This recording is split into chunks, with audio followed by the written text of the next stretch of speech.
Okay, welcome everybody. Welcome to Unity Clear Lake Center in Lower Lake. And if you'll please mute your sound, um, Bill is going to sing a joy song for us. Thank you, Bill.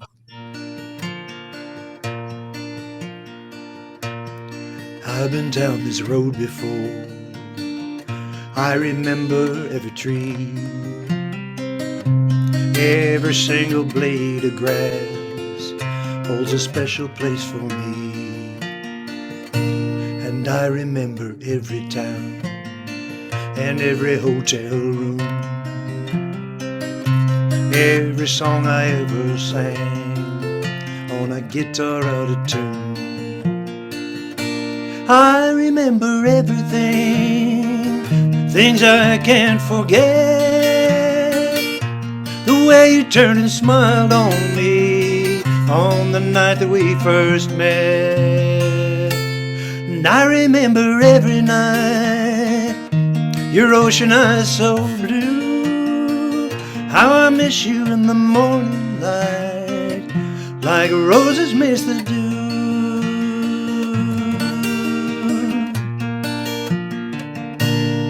I've been down this road before, lone as I can be, careful not to let my past go sneaking up on me.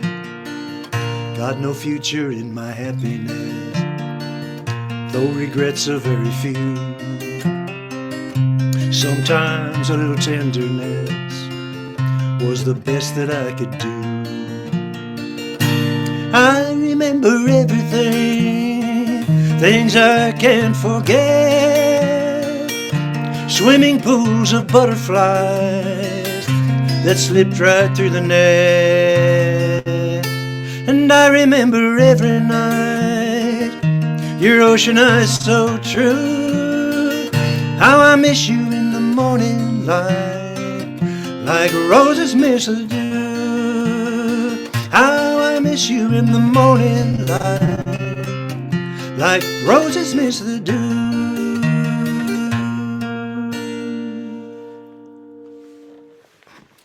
Ah, thank you, Bill. Beautiful. Day for remembering. A day for remembering, yeah, Memorial Day. And so now, Reverend Bob Brach is going to give us the opening prayer, and we're very, very happy to have Reverend Bob Brach speaking again, zooming all the way from Sacramento or the the forest. Anyway, yes, he's going to do the opening prayer, and then followed by Bill doing Surely the Presence and the Lord's Prayer. Okay, thank you, Reverend Bob. Thank you, Barbara. Wow. So let's close our eyes. And a thought came to me as I was reading my devotionals for a prayer theme. It's a quote by Albert Einstein. When the solution is simple, God is answering. When the solution is simple, God is answering.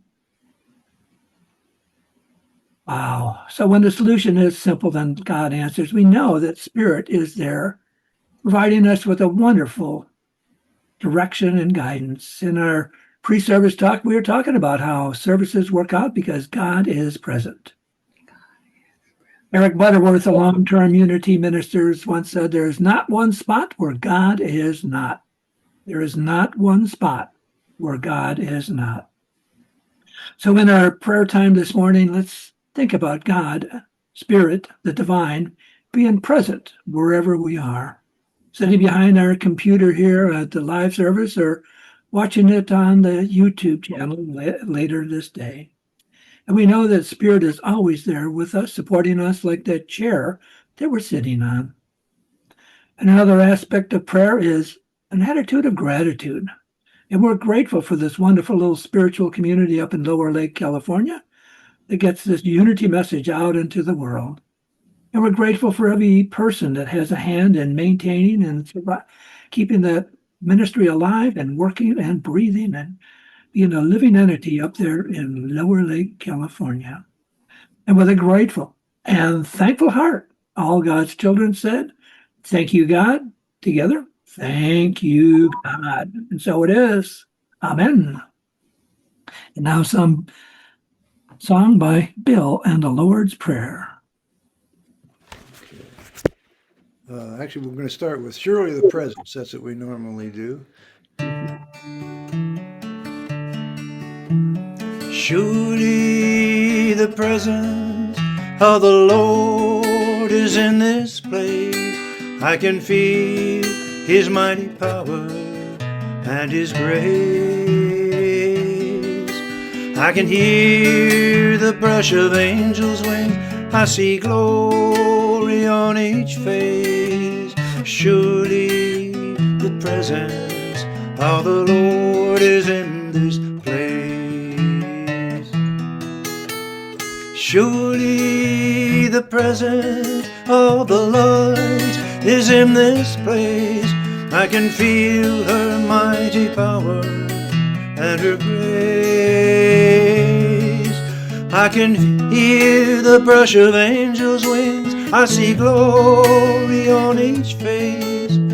Surely the presence of the light is in this place.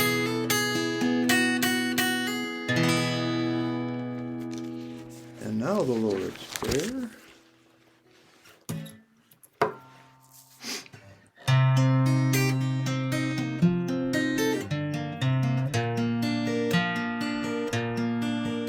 Our Father and Mother, who art in heaven,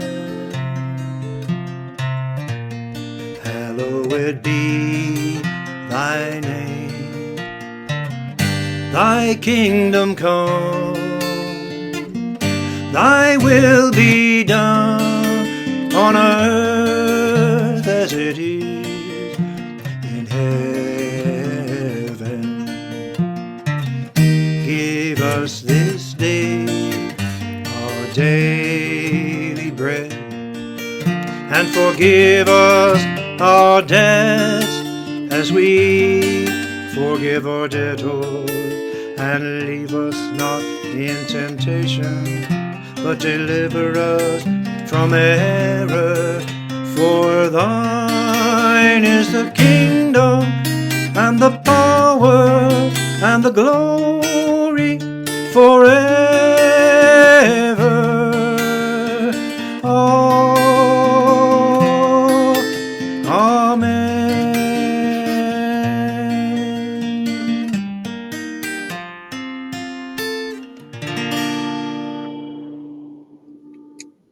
Thank you, Bill. I love to sing along, and thank you very much. Uh, so now I would like to read, I will read to you the invocation affirmation, and this is who we are.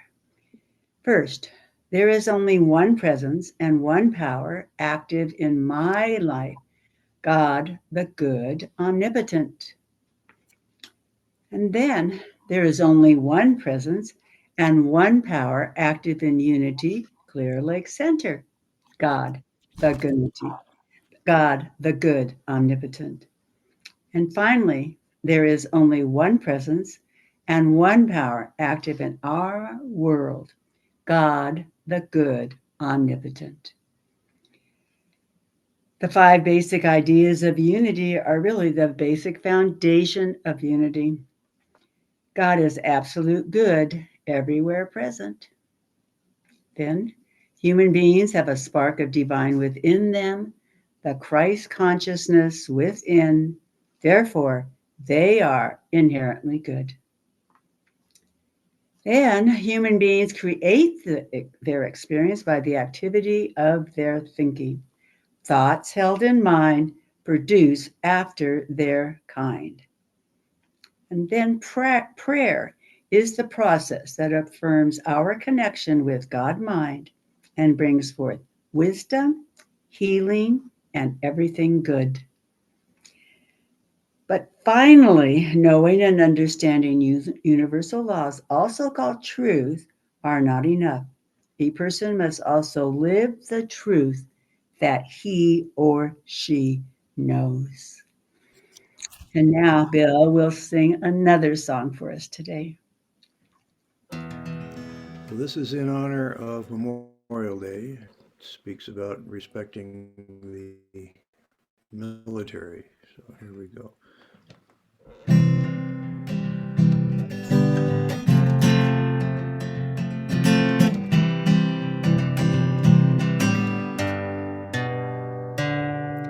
Didn't I make you proud?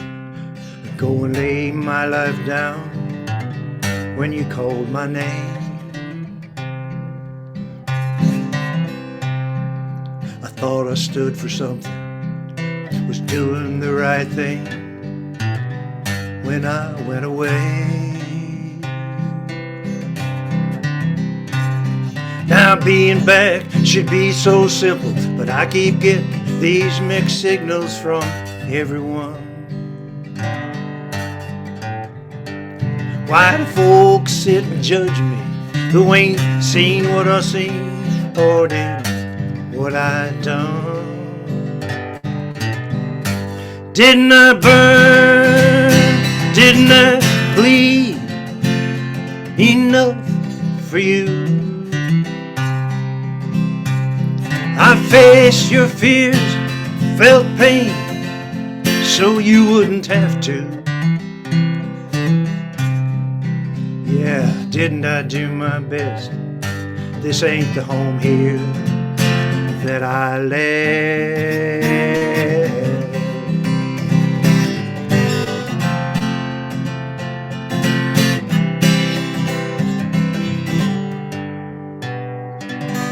I've seen boys fall to pieces, grown men cry out for Jesus till they're black and blue. I thought God was on our side. Weren't we supposed to be the good guys that would never lose? 'Cause I don't see no ticker tape, a 5-mile parade saying, thank you, son. Just folks that sit and judge me who ain't seen what I seen or did what I done. Didn't I burn? Didn't I bleed enough for you? I faced your fears, felt pain, so you wouldn't have to.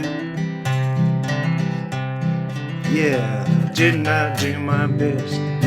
This ain't the home here that I left.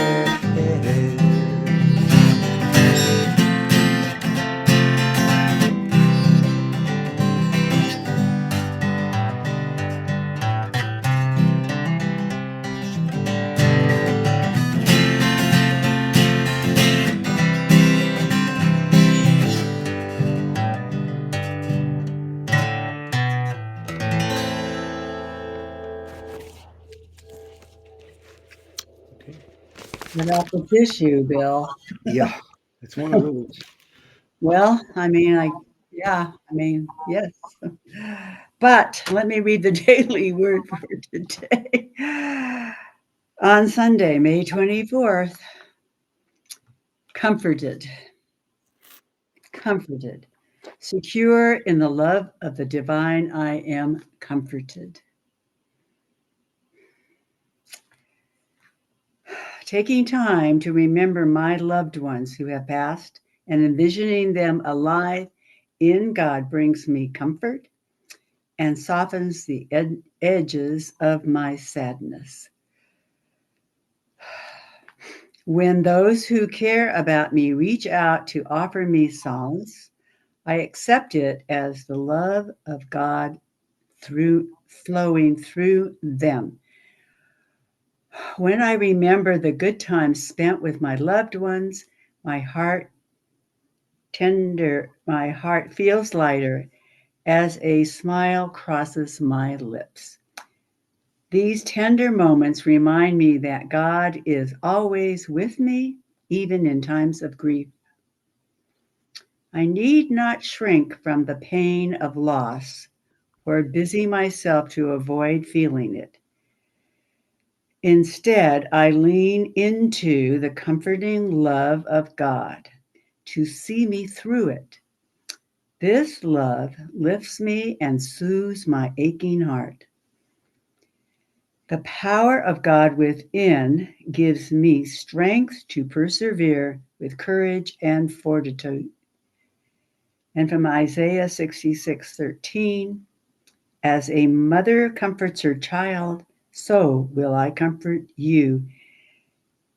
You shall be comforted in Jerusalem. Secure in the love of the divine, I am comforted. And we thank Reverend Bob for a comforting service and talk that he is now going to give us. Thank you, Reverend Bob. Thank you, Barbara. Thank you. Well, the title of my talk is a Memorial Day talk. Pretty simple and straightforward. A Memorial Day talk. And kind of the main theme is remembering our past in dealing with change, which is inevitable. You know, our Memorial Day had a beginning just after our Civil War. Following the end of the Civil War, many communities set aside days to honor, mark the end of the war, and to remember those who had passed in the war. And according to Professor David Blight of the Yale University, the first Memorial Day was observed by formerly enslaved Black people at the Washington racetrack in Charleston, South Carolina. That racetrack had been used as a temporary prison camp by the Confederacy, and it was also as a mass grave for the Union soldiers who had died there. So immediately after the cessation of hostilities, these formerly enslaved people got together. They exhumed the bodies of these Union soldiers in this mass grave and placed them in individual graves. They built a cemetery, a fence around this cemetery with an entry arch over it, and they called it a Union graveyard. You know, the work was completed in only 10 days. And on May 1st, 1865, the Charleston newspaper reported that a crowd of up to 10,000, mainly Black residents from the area, including 2,800 children, showed up there for a big celebration, which included sermons, singing, and a picnic on the grounds, thereby creating the first Decoration Day, which we now know as Memorial Day. You know, it's now celebrated in almost every state on the last Monday in May. And in 1971, the National Holiday Act created the 3-day weekends for federal holidays. So last Monday in May, we have our Memorial Day. And, you know, memorials are healing. I was reflecting a bit. I've befriended 2 cats, one on our front porch and one in our back patio area. And I've been feeding them. Of course, when you feed them, they keep showing up. And some years ago, we had adopted a cat from the SPCA. His name was Dumbledore. I guess he was taken into the center on Halloween night, so they renamed him Dumbledore. And he was an older cat. He was a senior. I'm a senior. So the adoption was free for both of us. Yeah, then we went to Pet World and took stock and buying all the stuff for a cat. But we had him for several years, and he had some health challenges, and we ended up having to release him to the Rainbow Bridge. But I decided to have his body cremated. And Margie has been taking ceramics classes at Sacramento City College here, and she had made a beautiful little urn.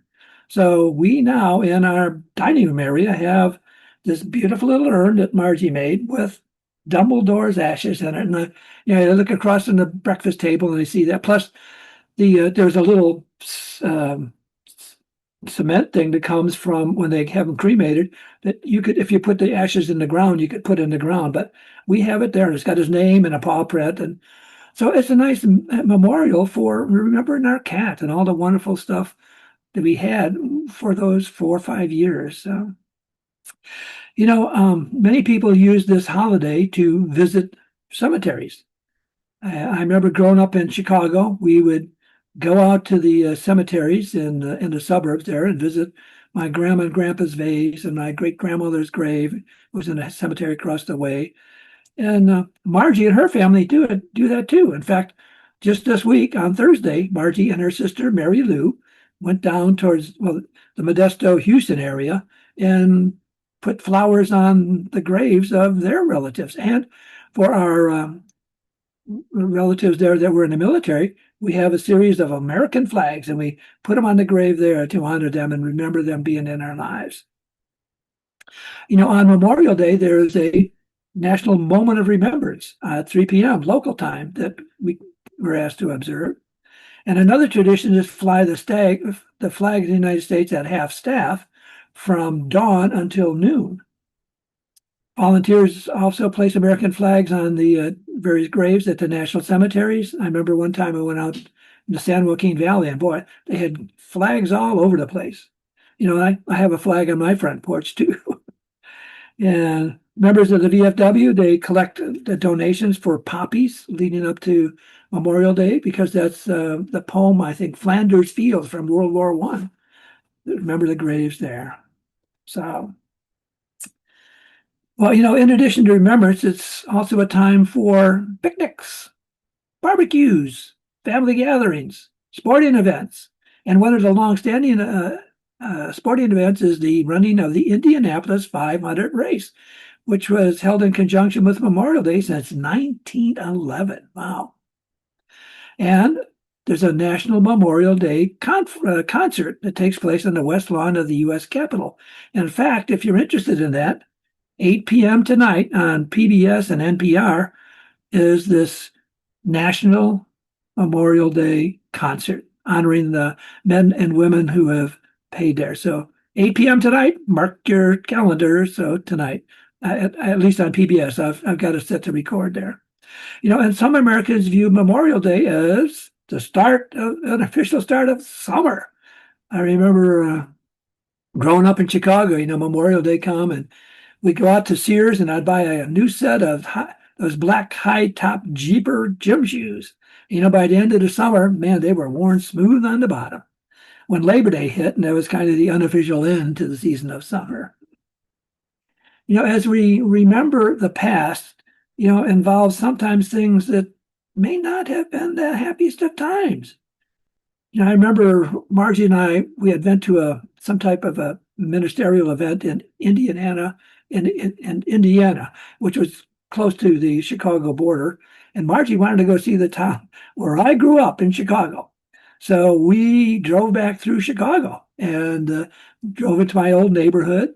I got to stand in the schoolyard of my grammar school, St. Lucy's Grammar School on the west side, and see the building there. And then we drove by my old neighborhood. And the building where I grew up, the city had bought up the whole block, tore it down, and built a high school. I think it was Frederick Douglass High School. But the whole block's gone. So the building where I grew up is no longer there. But the saving grace was the address of the high school is the address of the apartment building where I live, 543 North Waller Avenue. So I was reflecting on that this morning. Here where I grew up and moved around, now kids are going to high school right at the same area. So I just remember the people that came before us, and now they come after us. Wow. There's a 12-step program saying we will not regret the past nor wish to shut the door on it. We will see how our experience can benefit others. We will not regret the past nor wish to shut the door on it. We will see how our experience can benefit others. And sometimes looking at the past can bring up the good case of, if only, if only I had fill in the blank, whatever it is. If only I had done this. If only I had done that. And we start beating ourselves up. But the one common thing in life is change. Look at Memorial Day itself. It started off to honor the Civil War dead, and then answering all war dead. And then we've expanded to the departed in our lives, those people who were active in our lives. And it came into a federal holiday and sporting events, picnics and barbecues, and summer starts unofficially. So throughout the years, there's a change in this concept of even a change. Decoration Day, now Memorial Day. In our lives, people, places, and events come and go, and our bodies change as well. I've been heard in these uh, different blogs and books that I've been reading on biology that we have a new body every 7 years. On the average, if you average all the cells together that live, multiply, and die, sources say it takes 7 years for all of them to change. But it's somewhat true. Different cells have different lifestyles. Like the cells in our brain, they don't multiply and they last for your entire life. So hopefully in your youth, you didn't do stuff that destroyed them because they're not replaced. And at the other end of the spectrum, the white blood cells, they only live for a few days. So in actuality, the concept of our body changes every 7 years is not exactly true. But even though most of your body cells change and reproduce, replace themselves, not all have. But sometimes I look in the mirror and I say, okay, if they change and reproduce, how come I look old? Oh my God. All these celebrations and monuments seem to me as a call of remembering the feelings of coming together for a common cause. And while in the beginning, that's what was for the Memorial Day. And I think I see it as a coming together for combating the feelings of separateness among people in the world, combating the feeling of separateness in the world. In unity, we talk about being one and one nature. So I think looking on this Memorial Day holiday of, looking together, that we are coming together as one people. I've come across several stories that kind of talk about remembering the past and the making changes in going forward. And one of them was from an article in the Sacramento Bee. In fact, it was a while ago. It was a story about a paddleboarder. His name was Michael Shorman. Michael Shorman. What a name for a paddleboarder, Shorman, Michael Shorman. And he was a paddleboard instructor in Toronto, Canada. And he was ill with a disease called Ramsay Hunt disease. Ramsay Hunt disease. And boy, it was really debilitating. His mobility, his vision, his speech, his taste and hearing. And he had a mental health breakdown as well. It took him almost a year for his brain to retrain how to walk. And as he got active in life, he thought he was going to do something, make some changes. Being a paddleboarder, he wanted to do something in that vein. And also with this mental health thing, to make whatever event he did support these mental health things for youth and young people. So he decided he was going to paddleboard across each of the Great Lakes. And the Bee article talked about his paddleboarding across Lake Michigan. He went from Bay City, Michigan, 44.1 miles across Lake Michigan to Chicago, Illinois, on a paddleboard. Took him 27 hours. He had 2 chase boats that followed him, and every half hour they'd either give him carbohydrates or water to keep him going. But his main theme was always moving forward, always moving forward. So, because if he was on that paddleboard, if he stopped paddling, the wind and current could end up moving him down. And I was reflecting upon Lake Michigan. I grew up in Chicago, and I've gone swimming in Lake Michigan and other activities. I remember riding in a small sailboat out of the Great Lakes Navy Hospital. This friend of mine had a sailing thing, and the Navy had this big sign, "No swimming from the sailboats." I'm thinking, no, these Navy guys. Well, if you get a mile from shore in Lake Michigan, the water temperature is 55 degrees. 55 degrees. I remember we were out there sailing. That was a hot day. It was like 95 degrees. And I stuck my hand over the side in the water and went, holy smoke, it's cold. In the Coast Guard, we had a saying on hypothermia, 50-degree waters, 50% chance of survival for 50 minutes. So you go into 50-degree water for 50 minutes, there's a 50% chance you're not going to make it. So no wonder the Navy had this thing, no swimming from the sailboats. Wow. But anyway, he did this paddling, and then he already did Huron, Superior, and Lake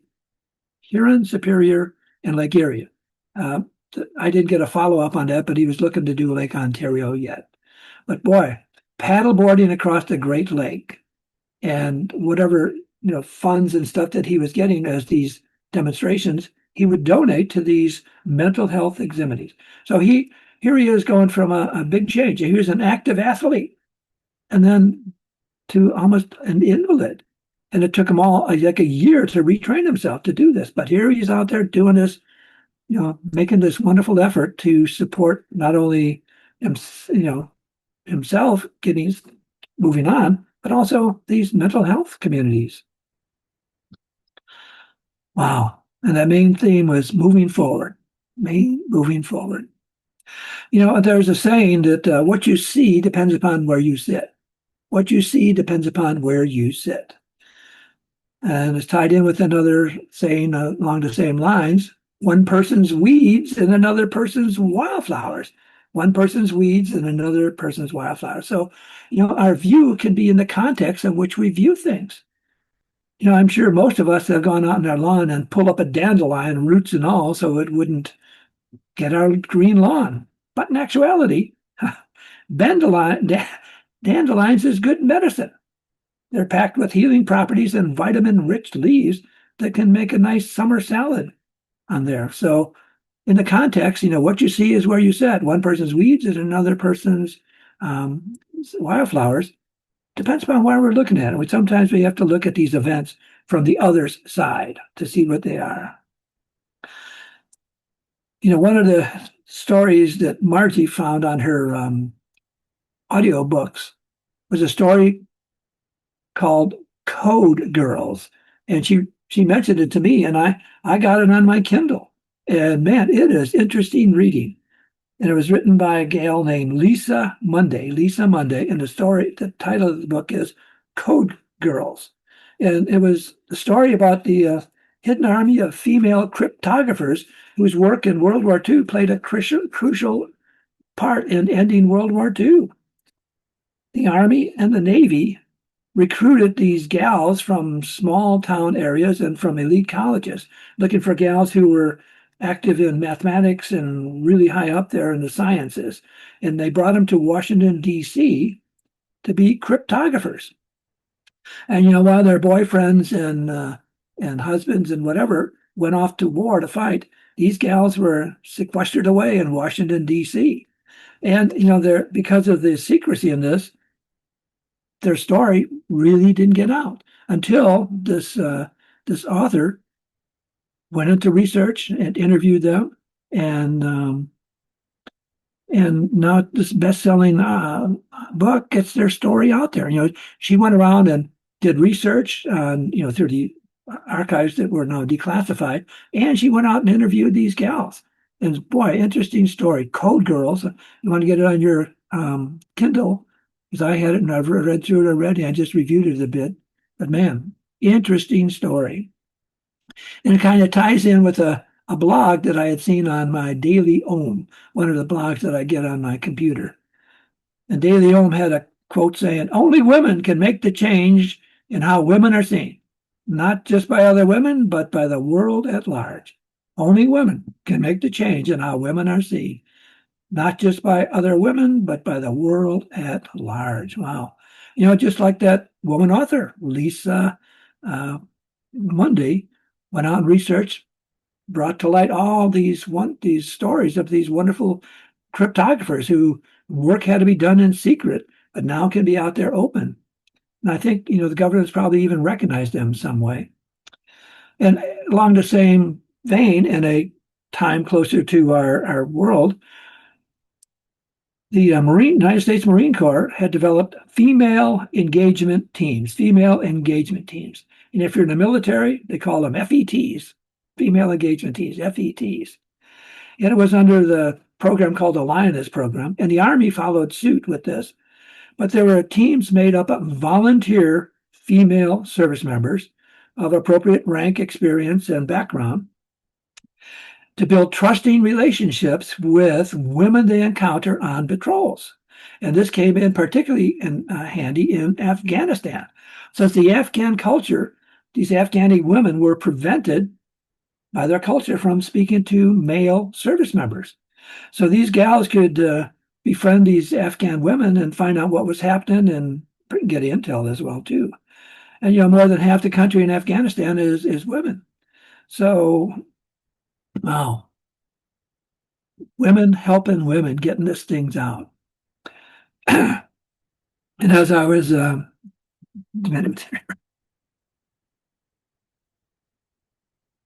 I was putting this talk together, I said, okay, what about a Bible story, God? Being the Bible teacher at Urban Ministerial School, and the term just started this week. Now I have an Old Testament class and two Old Testament, two New Testament classes. And I was thinking, okay, what about a Bible story? And the thing that came to mind is the story about Jesus and the temple tax.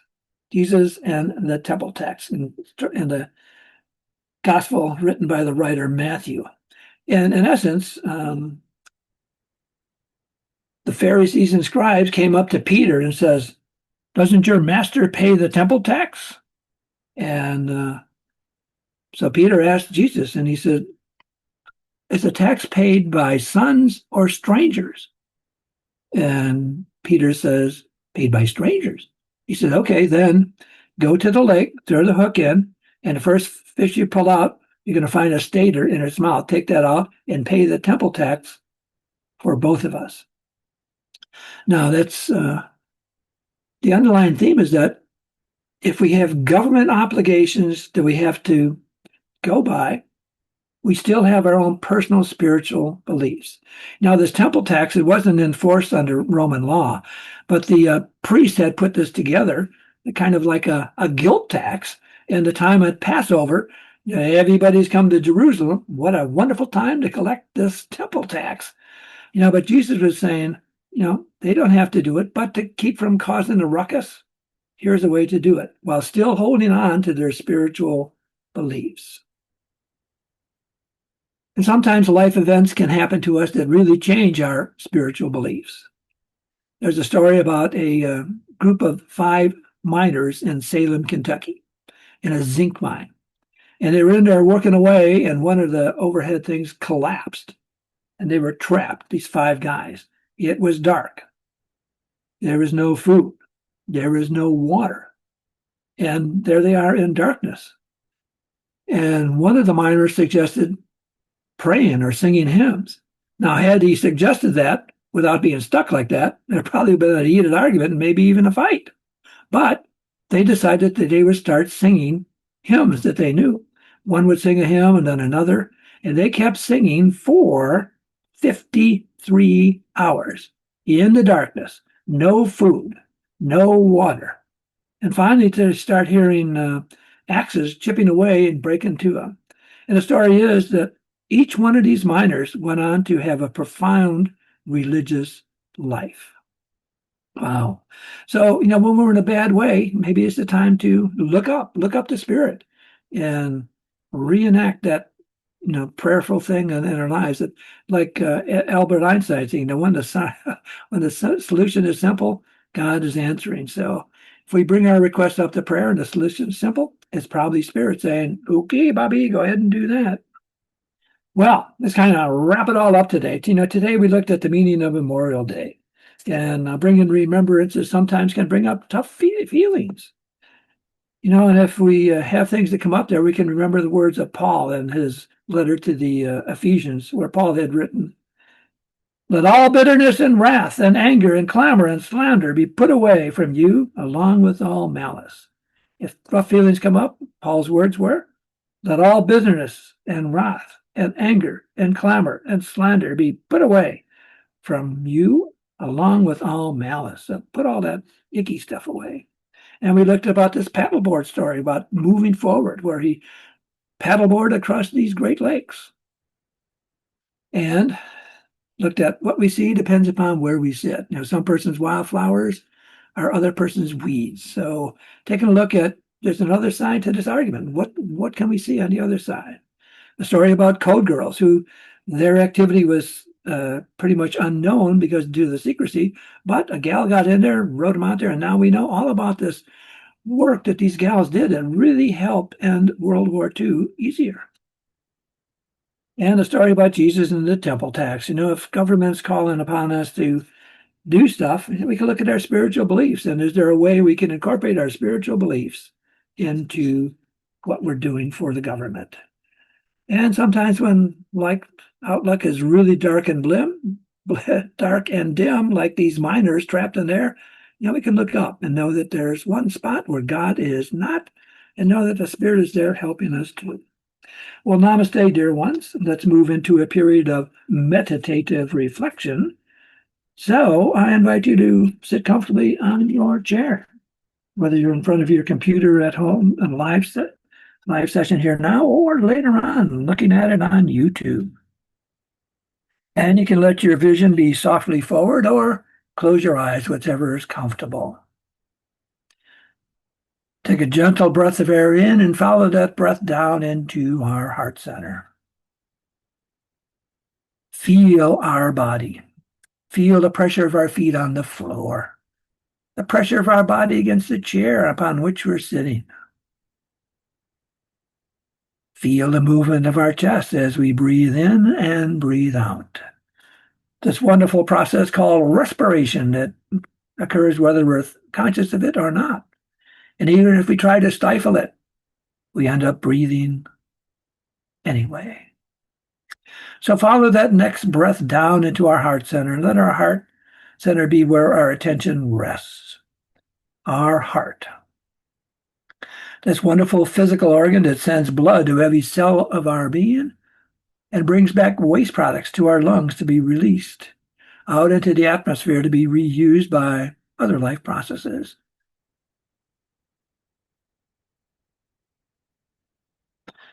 And if there's any part of our body temple that needs that healing hand of Spirit, I invite you to see Spirit-filled, love-filled blood flowing from your heart center out to this part of our body temple, bathing it in a blue-white light bubble of healing energy, bringing about the right and perfect healing at the right and perfect way and in the right and perfect way. And if there's any person, place, thing, or event that comes to our mind that needs the healing hand of Spirit, particularly if we're going through our remembrances of the past during this Memorial Day weekend, see that person, that place, that event, bathed in a blue-white light bubble of healing spiritual energy, bringing about the right and perfect healing at the right and perfect way and in the right and perfect time. Now, Jesus of Nazareth, when asked by his disciples, saying, Lord, teach us how to pray, he told them to go within to the closet of their being, their heart center, to mentally shut the door to the outside world. And the Father, which hears in secret, speaks in a small, still voice, but rewards openly. So we've gone to the heart center of our being, our heart center. We mentally shut the door to the outside world. And we take a few moments to rest in the silence, listening for that small, still voice. Or perhaps images flashing across the screen of our mind, or thoughts flitting through our minds as we gently rest in the silence.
And now we bring our attention back to our physical body.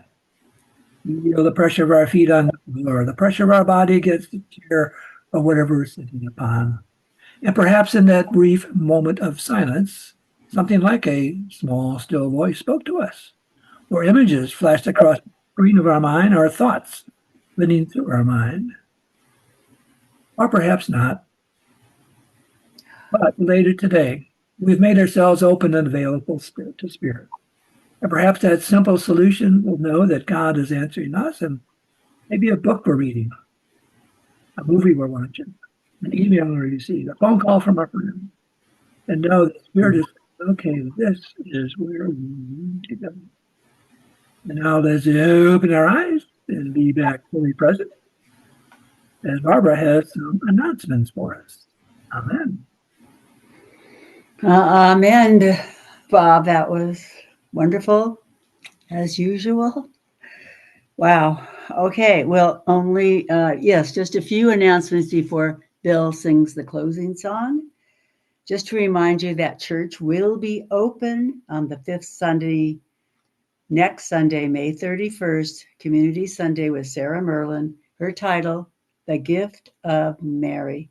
That will be at church on next Sunday. And then let's, okay. All right. Just to remind you that donations are greatly appreciated. And we just mail those to Unity, P.O. Box 755, Lower Lake 95457. Thank you, thank you, thank you. And now Bill will sing this closing song. Okay.